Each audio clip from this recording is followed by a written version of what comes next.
my whole show turns around that, the music box. You will see tonight, I will say, when I was 5 years old and I saw for the first time a music box, I knew immediately that was my world.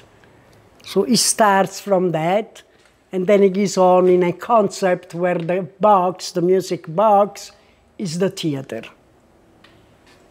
So as a kid, we used to have puppets show. There is a drawing in a show in front of the entrance of the house, and all the children will come and just sit there and watch the performance. Allora, so from Amalfi, I went to art school in Salerno, because we didn't have art school in Amalfi. Then from Salerno, I went to college, Accademia di Belle Arti in Naples. So in Naples, again, where at this point, early 70s, we had cooperative. So I studied set and costume design, scenografia. We had a cooperative where the students and the teacher will work together on making shows and then perform around the region of Campania. So that was my first real, and it was the Don Giovanni di Molière. But then pretty quickly I thought the classic theater didn't interest me enough. So I started already in Naples with avant-garde theater. Teatro Immagine was close to the Bob Wilson, this kind of image, more of a visual feast. The text was always there, but it was more a pretext, a text. It was not really. Anyhow, was what they call avant-garde, was what they call Teatro Immagine. Foreman was another big, somehow, icon for the kind of theater I was doing. From Naples, Lucky, I did the first like that with a wonderful director. It was called Lucky Strike. Then finished college. A wonderful director from Rome, Mehmet Perlini, came to see the play in Naples, and he asked me to move to Rome and be part of his company. His company was called La Maschera, and we did a lot of play together, many, and we will, the base was in Rome where we will rehearse. The rehearsal time were crazy. We will go there around 3 o'clock in the afternoon. We will never go back home before 5 o'clock in the morning, because there was lots of rehearsal, different texts. Then he will take things out. So it was very elaborated, very time-consuming, because he will put things up and then he will totally change his mind. Anyhow, so this was the years in Rome, and then we will travel with the production all over Italy, different theaters. And that is where I discovered how many beautiful theaters there are in Italy. Some amazing, I never forget about that. So this was at the beginning of my stay in Rome. And then I met Francesco, who already was going back and forth from India. And I followed him to India, leaving. I told the director, because meanwhile I was pregnant. Remember, after 2 months, I was pregnant. We were like, what do we do? What do we not do? We decided to go on with this crazy idea. So we arrived in New York. 1980 was the first show Francesco had at Sperone Westwater. We came in 1980, and we loved it. We thought, wow, what a nice city. Everything was so possible, and open, the houses were open. We were a month here, and we right away met so many people. So we looked around for a place to buy or to rent, and then right away we got the loft on Broadway, half of it, the back half. Then we went back to India, to Italy, to India, and then 1981, we came and lived here in the fall of September 81. We came and lived there. So they were such a we thought America was always like that. We didn't realize it was a very special period. We thought, wow, this is what it is here. So then slowly, and it was really amazing. It was this feeling, of opening where we always will see all of the art world. We were all together, and there were many different places where we will go, or new restaurants, or there was a club. We came too late for Max Kansas City, but the same owner had opened one university. There was a little bit the same, and there was all the artist crowd. We met so many wonderful people there. And then and then that's it, 81.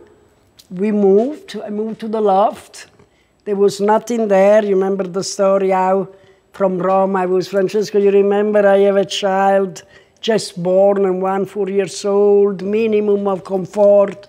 Yeah. Then I arrived to the studio and there was the minor bird and nothing else. Well, you see that in a film, I don't need to talk about that.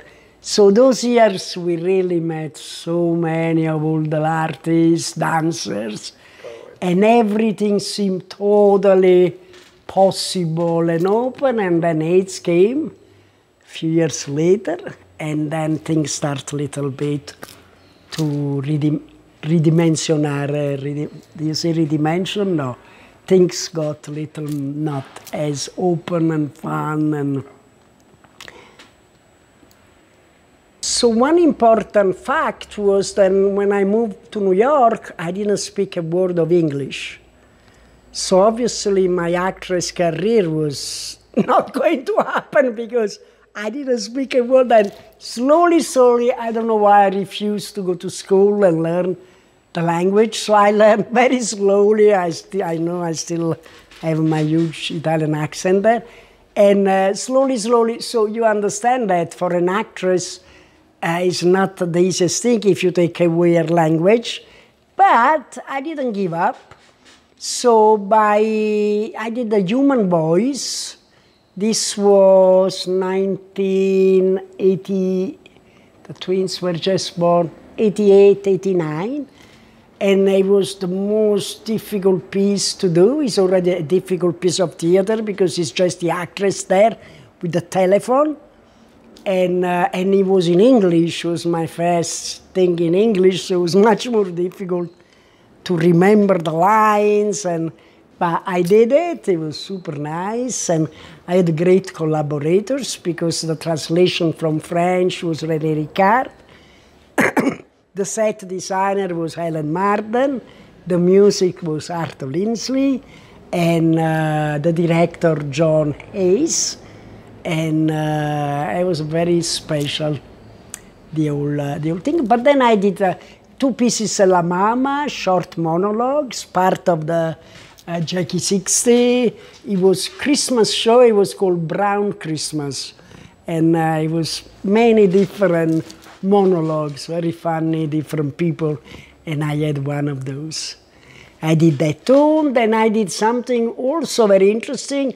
It was a short piece wrote by René Ricard, and it was myself and my daughter Nina, who was maybe 11, 12.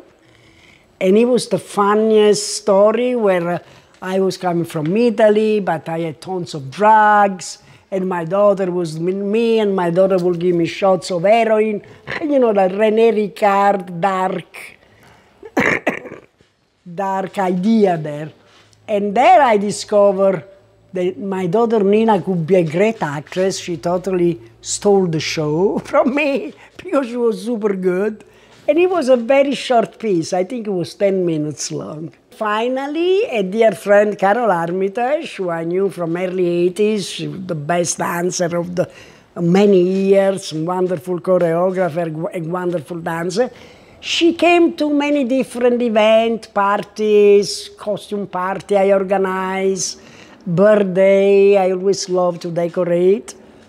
And she said, do you want to do the costume for me? It was a dance performance commissioned by Napoli Teatro Festival, and it was in this beautiful theater at the San Ferdinando. So for me, it was not only the first time I had the possibility to do it, was also going back home, going into the Pulcinella story, and then obviously I grew up with it, but I never went as deep as when I studied, and it's an amazing You really go deep, deep, deep, deep on the roots of everything. Very special. Always obsessed with that, obviously. And that was pretty. And then also the other special aspect of this, then it feels so natural. Then from stage, you step backstage, and it's as nice as to be on stage because you are still part of this theater machine, and it's what I like. So it was a very special experience. So I did Carol Armitage, then I did 3 collaborations with Jay Shipe, and the main one was my biggest job I did. It was with New York City Opera, and it was called Powder Her Face, a very interesting, elaborated, a real story of a grand lady in London and her dramatic, very scandalous divorce. The music was Aries, I remember his first name, look for it. Aries, so it was an incredible experience because first of all I deal with this huge machine that is operas in New York City, where I usually always come from small nucleus of theater. There was this huge thing, like a huge pachyderm, but super nice because everything also there, best fabric, best tailor, best light people, best of everything. So it was most special experience for me, that one. Well, as a kid, I always remember I loved to draw. I was never a painter, or I tried at school, all of those things, sculpture, painting, and then I never kept. But I always loved to draw. So I would spend a lot of time instead than making my own work, making drawings. So then I kind of forgot about it because, I mean, then I had my theater coming and then school, so nothing evolved anyhow on the drawing part. Then, before COVID, a number of years before COVID, I felt I needed something to anchor to because, as we know, New York can be pretty an open sea there. So I needed something to anchor me and gave me a silence in my mind, and I slowly started to draw. My very first push was the death of a dear, wonderful architect and designer and friend, Ettore Sozzas. I wasn't there when he died. I was in Brazil and he was in Milano. And missing him so much, I went back. I went to New York and started to draw all the objects that we collect and we had through the years of things he made, from our bed to the lamp, to every object, from serving spoon and serving fork. Every object I had, I drew. So there I started to kind of figure out what kind of material I liked more. And to me, it's always drawing. So it's always pencils, and I very much use pencil, where I can go later with the brush and water, so they are watercolor pencil. But then I also love more and more, as you see in this one, for example, markers. And this is a sweet story, then somehow, you think about things, because when I grew up in art school, or even growing up, we didn't have those markers. Yeah, maybe some rapidograph, but not really markers. So the first time I saw someone who used those markers, and I was amazed, was Keith Haring. He was sitting with us, he was waiting to a portrait by Francesco. So he sat there, and I had Chiara on my lap and Plena Dovnina, and I couldn't believe it because he didn't, for a second, stopped with these big markers, mostly black. He would go around making those drawings incredibly fast. And then generously give to everyone around because he was so generous and wonderful. So to me, somehow the markers in my first memory is Keith. And those memories, they keep you, they keep you elevated somehow. It's nice to know that there is part of that and part of that. And the little theater started, and sometimes things start with a very small thought. The thought was I had much too much stuff. Then I somehow accumulated in many, many years in New York, and I needed a storage room. So my husband was just getting a new building in Brooklyn, in Greenpoint, and I asked him to have a room to put my stuff. Then I thought a room for my stuff. I imagined this dusty room full of boxes, and then you never open up. And I thought, you know what, let's do a theater. So the idea of this theater started, and differently from here, the theater I have in Greenpoint, you can open the drawers, and not the drawers, the doors. So I have lots of my clothes there, special clothes that I accumulated in those years. And then in the middle is the dressing room, where you have a mirror, the lights around, classic. Then I have a mask on top, and then I have a pair of sparkling shoes down, and then so it's all ready. And the concept is very complicated somehow, because I wanted the theater where you see the public, instead than usually the image of the theater, the public sees the stage. I want the other way around. So it wasn't easy to find, and I had a wonderful artist who was helping me to do this, Jim Long, very good with designs. So technically he was helping me to put this thing together. So we look, the Scala, no, is much too big, and this other theater, no, is too much. I wanted a small, intimate building. So finally my friend Jim found the image of this little theater in Florida. It was a theater built near Venice in 1700, but then they were dismantled. Someone bought it, and later on sell it to the Barnum, no, come si chiama? Ringling Museum, right? In Florida. So it was rebuilt in Florida, and it was exactly the theater I want, very charming, small. So that's the idea to start. Then in front is this piedistallo, come si dice? A stand where there is the image of myself and my husband, because in Italy, depends the day you're born, you have a minor tarot card. So for me, it's Asso di Coppe, the Ace of Cups, and Francesco is the Ace of Bastone, stick, wound. So early on when we met, I made it just for the fun of it, a little drawing, then it was the cup with the stick inside. So I took that, and then it's AF, then it means Alba and Francesco. So the two of us together somehow, his studio, my little theater.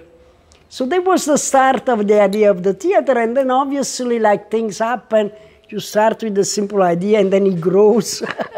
So I had very beautiful shows there, and then I had the play, then you can see upstairs, live portrait. So then when we need to dress up with my daughters, we go there and get clothes, and it's very nice. Obviously, in the closet, only the most special, and then I have many, many more. As you can imagine, 46 years in New York. To me, it's the idea the actor is, I call always, I think, the actor as the l'agnello sacrificato. How can you say that? The sacrificed lamb. That's what an actor is when he's there on stage. For me, it's like for the ancient Greeks, it was like that, for the Romans. So it's like Giano. That is another image very, very close to the theater. Giano, come si dice in portoghese? Janus, the double head. Yeah. And you look front and you look back. Janus. So the idea of this actor, this duplicity of the actor. So it's all like an elaborated concept. And then the funny story, and then it's too long now to tell, when I enlarged the theater was in Florida. I saw it in a little photo. I thought, perfect, so I enlarged it as big as the one here in São Paulo. And all the people there, they were all old, retired Florida people with pink shirts and purple hair and bald. So I had to kind of darken them up because they was for sure not our public. The concept of the little theater is small, but it should have everything you need for a piece of theater. What is that? It's light, it's sound. I even add the smell, and I think is something that is very missed in a theater, not to have that. So you have all the all the different, and then the public, and then the performer. I mean, I will not perform tonight, but because there is a stage, I feel something has to happen. So I will step there and say these few words I have to say, the concept of the show. So it's part of the whole experience of theater. You need all of that. So Pink Martini is another complicated story that really I didn't know I could have done something like that, because except dancing, and I danced a lot all my life, I knew zero about music. So I couldn't really thought I could have done that. But then thanks to Thomas from the Pink Martini, Johnny Dynell, a wonderful musician in New York, they calmed me down. They said, let's do it, and then we did it. So one was Una Notte a Napoli, and the other one, a crazy idea, because the Pink Martini, they can speak any language. So they're really big on the Turkish song, Spanish song, Hebrew song. So they really wanted the Italian song from me. So we had Una Notte a Napoli, it was a huge success. We were many times at Carnegie Hall. We are going now, November 1st. This year we are back on Carnegie Hall, and it's the best thing ever. And also there to see Carnegie Hall from the stage to the public instead than the other way around, and I've seen many times, is such an experience. My first time there, I went down and I kissed the stage. I don't think I can do that anymore. One more thing, Carlos Santana. Sorry, I have to say this one, because I'm so excited about it. 10 years ago, Carlos Santana got the rights of our song, and he made it into a Spanish song. It's called A Noche a Nápoles, and that is the most exciting thing of my life, to have Carlos Santana play my song. Then I made also one in Neapolitan language, and it's very beautiful.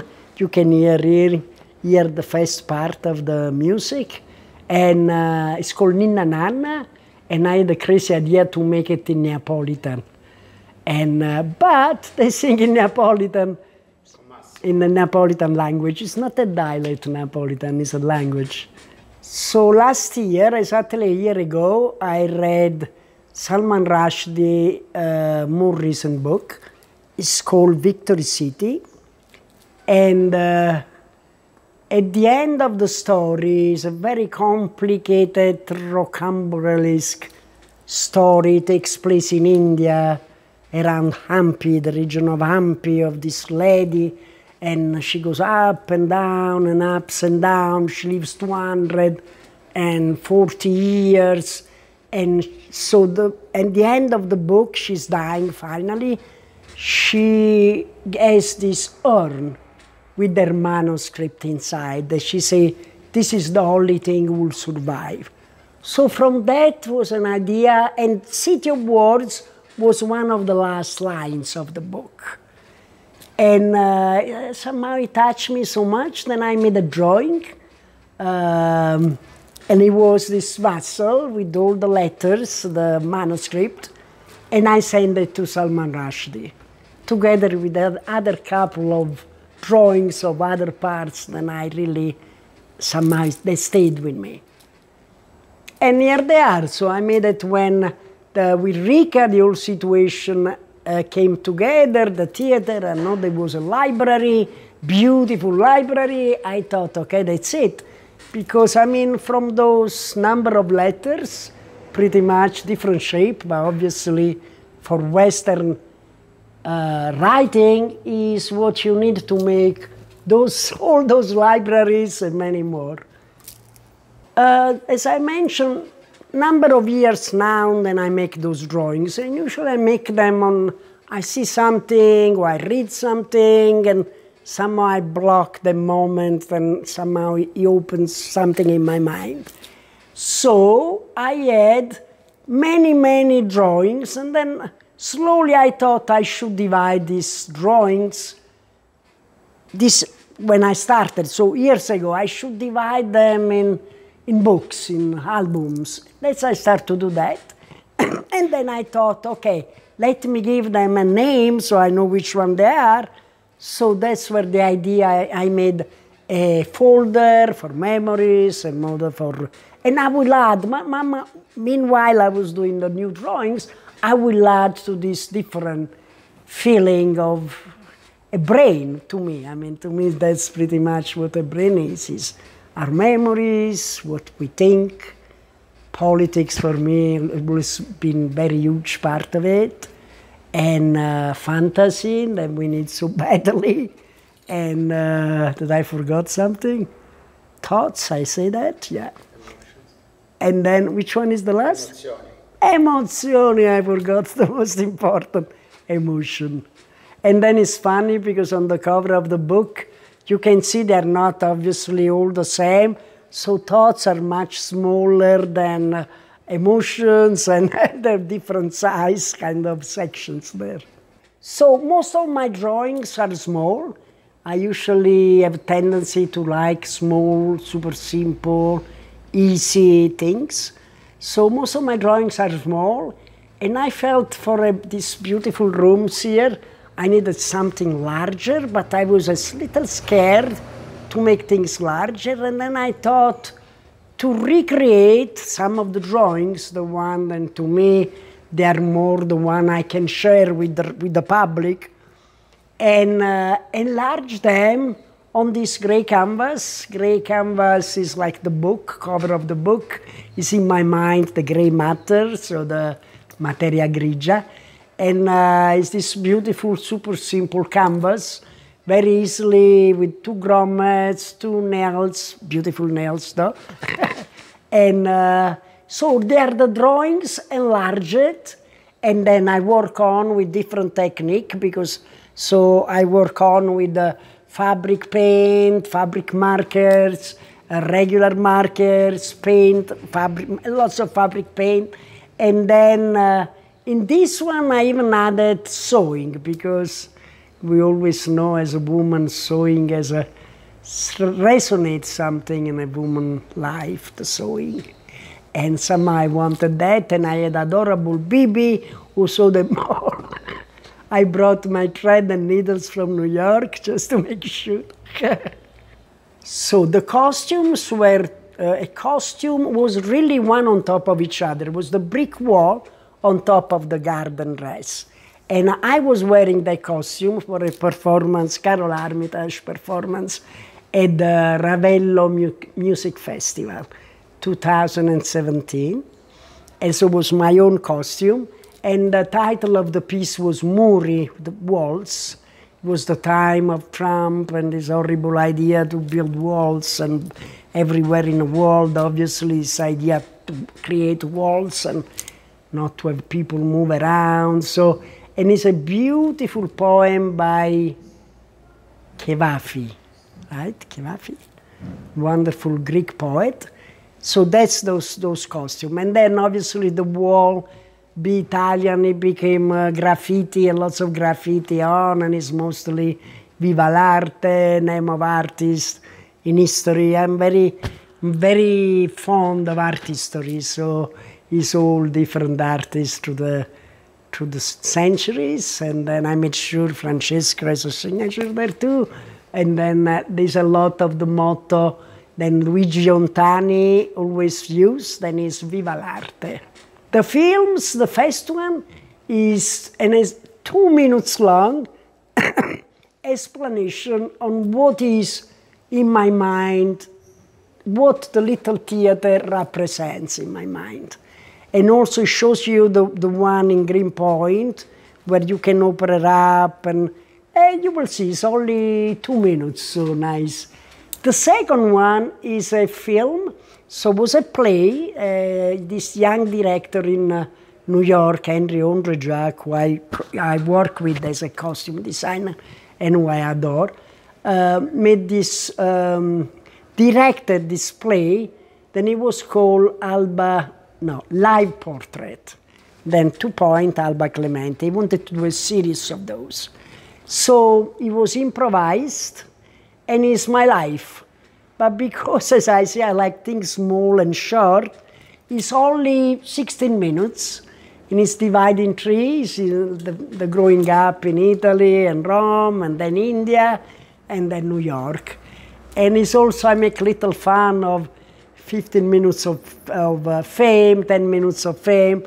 So my life is in concentrate in 16 minutes.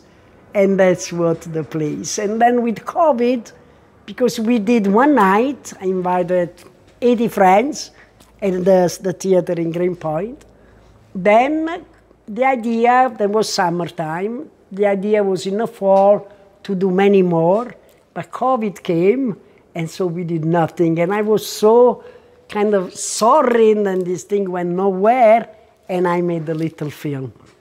Luckily, Chiara had shot, because the night of the opening, I said, no one can use phones. I don't want to see the audio of all my friends, and I see this phone.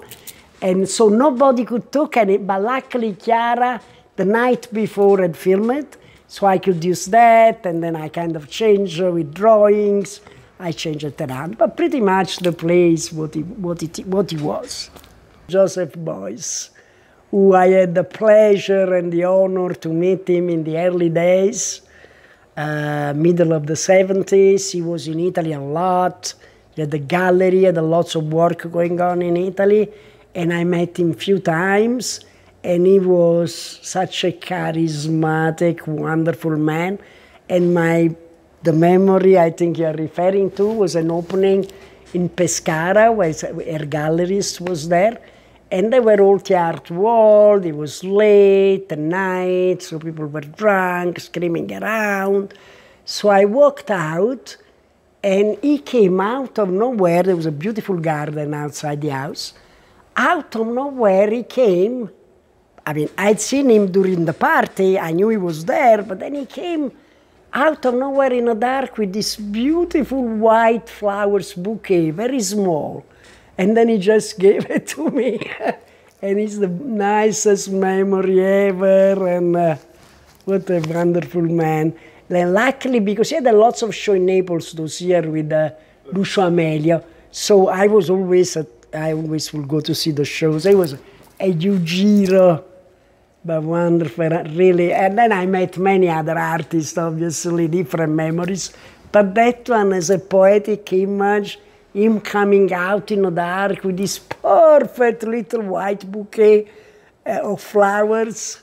I should have kept it, but somehow I do remember I kept it for a long time, and then I don't know what happened.